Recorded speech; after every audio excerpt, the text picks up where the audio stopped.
On today's show, we take a look at election updates along with local activities you can do this fall. We also talk with the head of the UNLV Dance Department about their upcoming performances. All that and more on Studio G.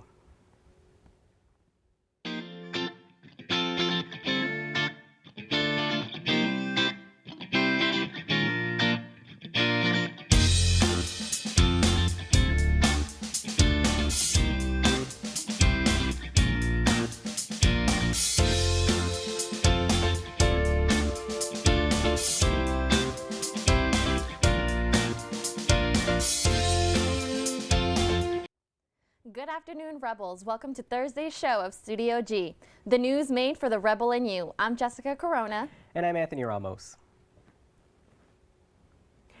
The race for the White House is starting to heat up as Vice President Mike Pence and Democratic presidential nominee Joe Biden held rallies in Nevada last week. Studio G reporter Ramon Elizondo has more.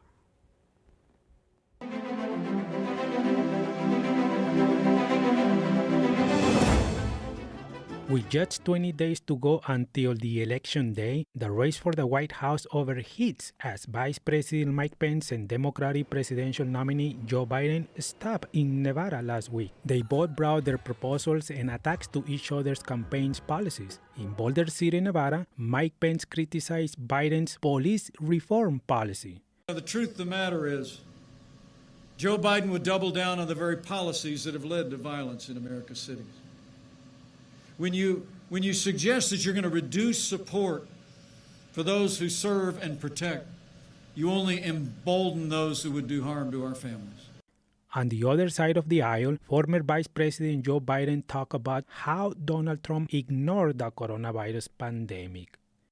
His reckless personal conduct since his diagnosis, the destabilizing effect it's having on our government is unconscionable. He didn't take the necessary precautions to protect himself or others. And the longer Donald Trump is president, the more reckless he gets. He also distinguished the creation of jobs of both Obama and Trump administrations. President Trump will be the first president in modern history since Hoover to leave office with fewer jobs than he had when he came into office. Here in Nevada, after seeing over 200,000 jobs created in the last 7 years of the Obama-Biden administration. But the one speech that really brought a message of consciousness was from Alejandro Duhart, a dreamer and college graduate who explained how important the Affordable Care Act is in his life. I was lucky to graduate college, get married, and raise our beautiful son, Michael. Michael is now 13 years old, fighting a pre-existing condition called brittle bones disease. It is thanks to the Obama-Biden administration and their work to pass the Affordable Care Act that my son can't be denied medical care because of his pre-existing condition. The former senator for Delaware also reminded the American people that this is a nation of immigrants who contribute with billions of dollars to the economy of the country. The Latino community in the United States of America and the GDP, the wealth that they generate nationwide, if we just took the Latino population, you'd be the 8th largest economy in the world, in the United States. But is Joe Biden and his political party really cares about the immigrant community? No, because lies. And this is what Joe Biden and former President Barack Obama did in 2008 presidential campaign. They promised to legalize 11 million undocumented immigrants living in the country. And what they did? Nothing. They play games. Instead, they almost deport 2.5 million people out of the country, of which almost 65% of them didn't have any criminal records. The only mistake they did was to cross the border to provide a better life for their loved ones. Reporting for Studio G, Ramon Elizondo. Voting in Nevada starts on October 17th through the 30th. For more information, go to www.vote.org/state/Nevada. These local artists and communities are using their creativity to keep the child in them alive. Caroline Cook has more. Daniel Bolgatz, a UNLV alumni, is transforming Las Vegas one project at a time. Graffiti Park is a movement started by Bolgatz to revamp elementary schools, parks, and so much more by inviting local artists of all styles and experience levels to participate in community-led murals all around town. This week, local artists met up at Arturo Cambiro Elementary School, where they will be spending 2 weekends transforming the hallways into a jungle-themed atmosphere. While students are learning virtually, it was a perfect time to transform the halls and give the kids and faculty a nice surprise when they return to campus. Everyone from a mom and her young kids with no experience to an artist with 30-plus years in the industry have come to dedicate their time to painting these murals. Bolgat's ultimate goal is to designate one park location to centralize the graffiti around town, remove the stigma behind community art, and give local artists a space to show off their work. Bolgatz was inspired to start this movement after a trip to Austin, Texas, had him wishing he could do more for the rundown and outdated buildings he saw. The team's efforts are 100% community funded for now, and they are looking for donations and sponsorships to offset the cost of paint supplies and face masks for their artists. Bolgatz believes that everyone is an artist, and if you are interested in being a part of this movement or donating, you can visit the Graffiti Park Instagram at graffitipark_LV. For Studio G, I'm Caroline Cook. Now that looks awesome. Join the movement and let your creativity run wild.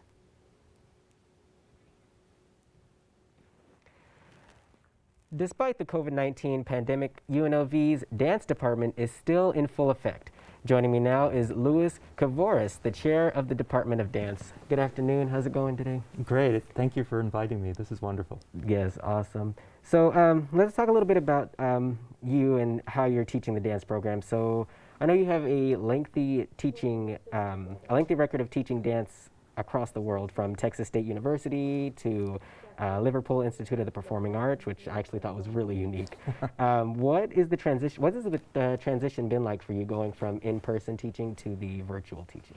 Well, the arts are about being together in a space. So it's been a really interesting transition for us, because when the pandemic hit, everyone asked, what will the dance department do? And we said, we're going to keep dancing no matter what. So we went virtual, we went remote, we went to our living rooms at home. We taught dance classes with students in the kitchen taking class and faculty members out in the yard. And we used any possible space, so just to make a way for it to keep happening so we could keep moving. Definitely, and the students are liking it a lot so far still. You know, it's been great. I mean, the biggest thing for us has been coming back into the studio. So when we were able to resume classes this fall, that seemed like a miracle to us, because we were able to be together and to create protocols where everyone could stay safe.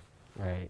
How have the students been able to adapt? Are their performances more solo? Are they still able to collab with one another? How do the performances line up? How do they look? Well, you know, when we first started our virtual concerts, well, the biggest thing for the performers is we couldn't have an audience. And many people think that's a kind of icing on the cake, but without an audience in the space with you, it's not the art form that we're used to.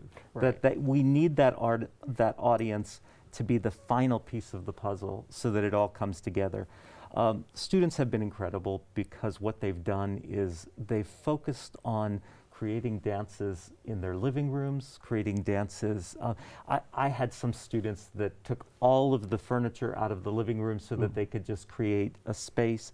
They mounted their phones on the ceiling so that they could get interesting camera angles. And there was just some really interesting creativity that happened during that time. That's awesome. I can only imagine how they feel. I'm not a professional dancer, but I kind of do the same thing in my bedroom, just moving stuff around, because I have the draping mirrors. So I like to even just do that. So I can imagine what it's like for the actual students to kind of just, you know, have that, especially if it's for class. What are some of the restrictions that UNLV placed on the dance department entirely? So for us, for example, in our studio, we're doing the social distancing interviews. We have the masks on. Our control room has been just decorated with plexiglass. Originally, we weren't even going to have a desk in here. So how does it kind of look for the dance department? Well, you know, we did a lot of research, and we even went to various dance institutions in the country and what protocols they were asking. The university has been great because they gave us a lot of leeway and time to do research and to find out what is the safest way we can bring students back together.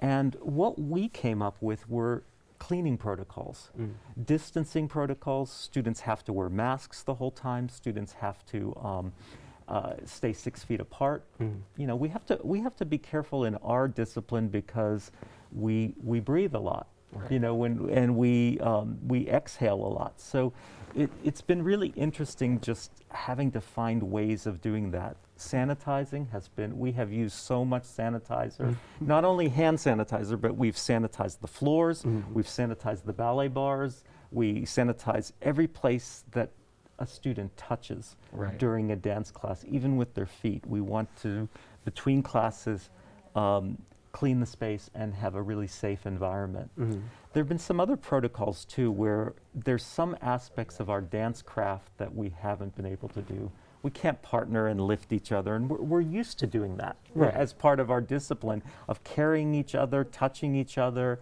and being in close contact with each other.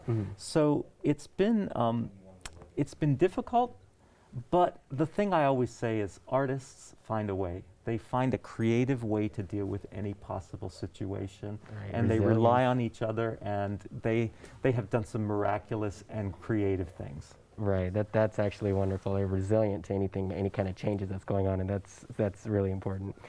So walk me through the process of student rehearsals. How do they, because I know last semester they were doing rehearsals from home, sending them in via video, and I understand that they're back on campus this semester. How does that process work?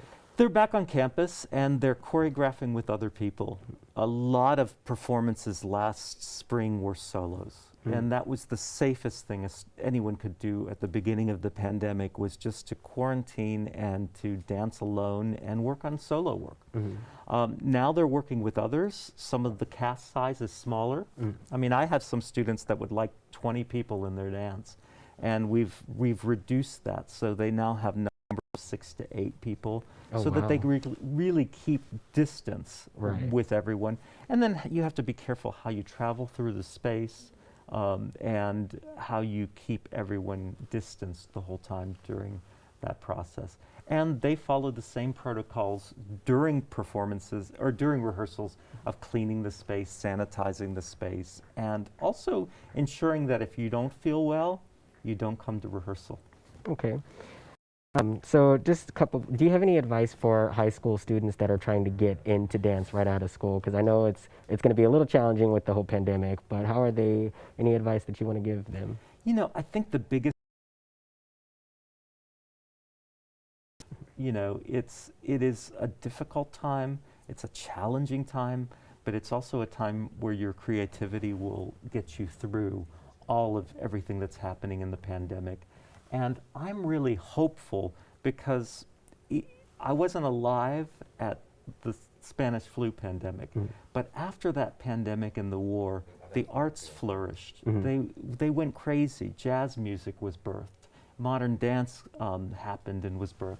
So I'm anticipating some really creative things to happen. If you're a high school student, I would say find your dance programs, connect with them, and we're all finding a way, even if it's remote, to audition and to take class.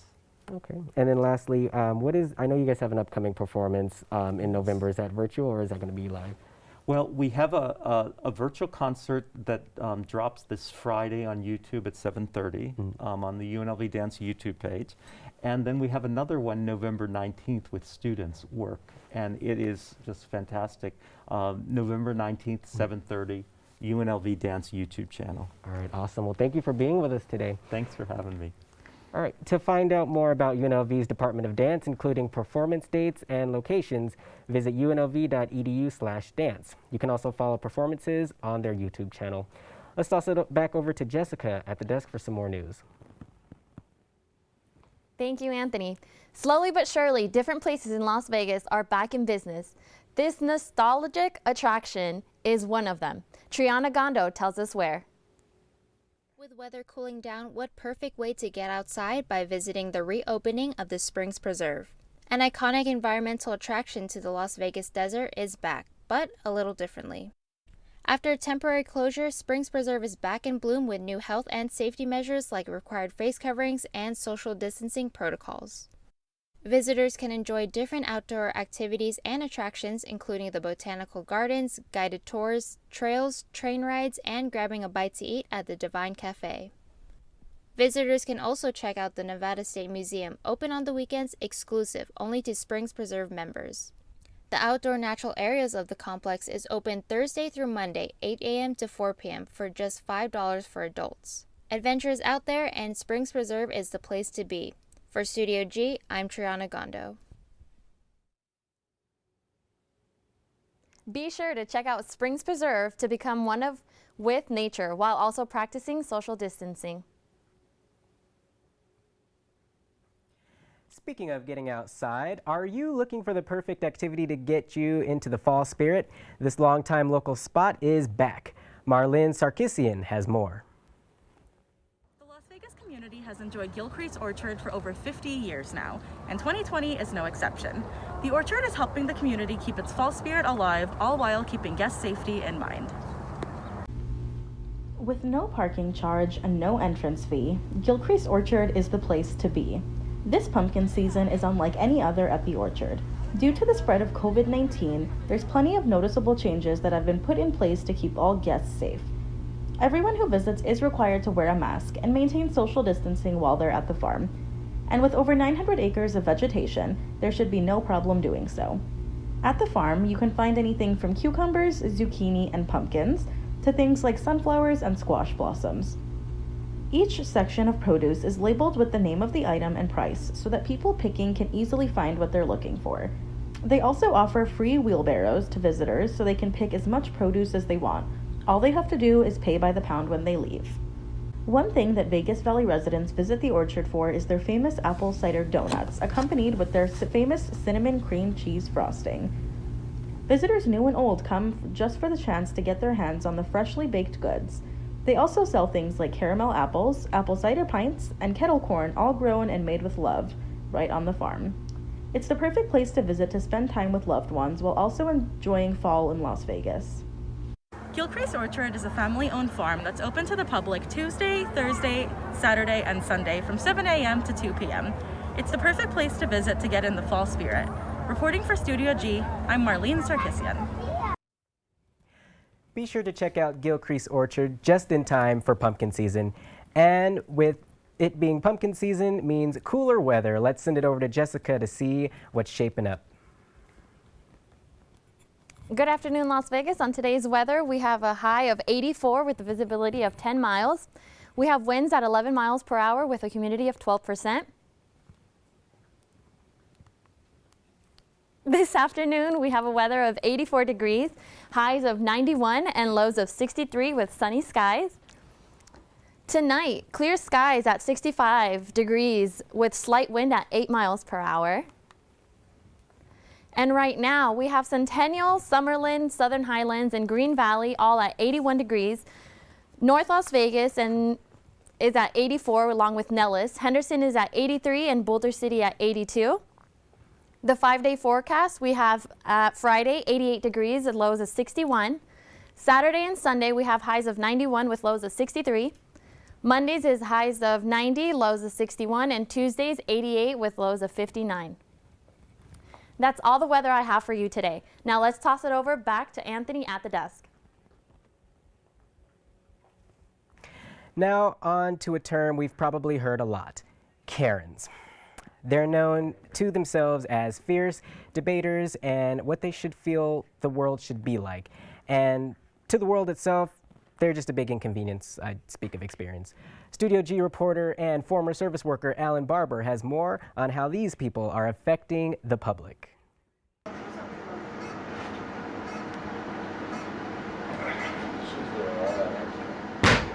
Oh my God!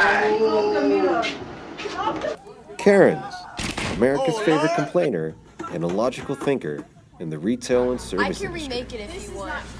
I interviewed Gerald Giordano, a champion in customer service, who encountered his fair share of these angry people. Karens can come from any sort of class. I've noticed it a lot more with older generations, but that doesn't mean that younger generations are excluded from this either, because I've seen it on all ends of the spectrum. For years, we've been tolerating this type of behavior in the retail and the food service and any sort of customer service environment. We're not going to sit there and take it anymore. I have a right to sue you for harassing me, the manager, and this entire company, Smile, whatever you call it, Dental. I do have that right, and I talked to my attorney before I came here too. So does he want that to happen? I've waited long enough for my teeth to be cleaned, okay? If you don't know what a Karen is, they are classically defined as a middle-class woman who try to take advantage of their hypocritical privilege, thinking getting what they can get as an inconvenience.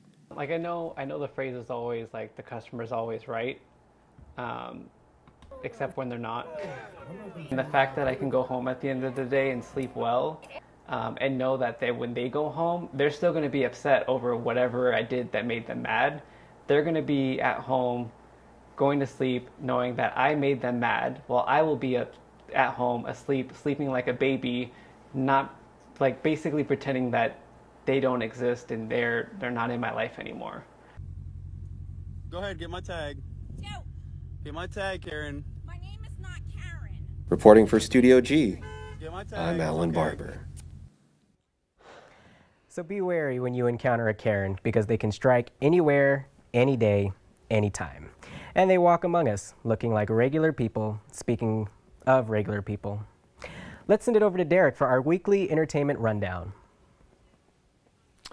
What's going on, guys? So it's been a crazy week in Las Vegas entertainment, and a saddening week for all you Trekkies out there. The official Star Trek convention won't be beaming into Las Vegas anytime soon. Sorry, guys. Creation Entertainment, the company that puts on the annual event, announced Tuesday that its 2020 gathering, which was postponed to December, has been canceled. It's set to return in August of 2021 at the Rio, as long as the Rio doesn't close. So, who likes bacon? I know I do. What about ice cream? Obviously. How about bacon and ice cream together? Duh! One Las Vegas place has put those two things together. About time. Slater's 50/50, a local Las Vegas restaurant and bar, is debuting what they call the Bacone, a tasty mix of ice cream and bacon. Slater's 50/50 is known for bacon, burgers, and beer. Well, and now, the Bacone. Go check out Slater's 50/50 at 467 East Silverado Ranch Boulevard to get your Bacone fix. Now, from bacon ice cream to the man who sent people up to space. Elon Musk's Boring Company is looking to extend its underground people mover from downtown Las Vegas to the Allegiant Stadium. Now, Elon says it might have up to 50 stations and use self-driving Tesla vehicles as a ride-hailing system instead of your traditional subway. So this would be a great way to get people to and from Allegiant Stadium. As we all know, the parking there is not that great. Well, that's it for your 60-second entertainment rundown. Back to you at the desk. I'm sorry, are we on? I was thinking about the Bacone. I didn't eat breakfast this morning, and that it's a combination of sweet, savory, bacon and ice cream in an ice cream cone. Oh, yeah. That's all the time we have for today. Be sure to tune in next week for more Studio G. I'm Jessica Corona. And I'm Anthony Ramos. Thank you for watching.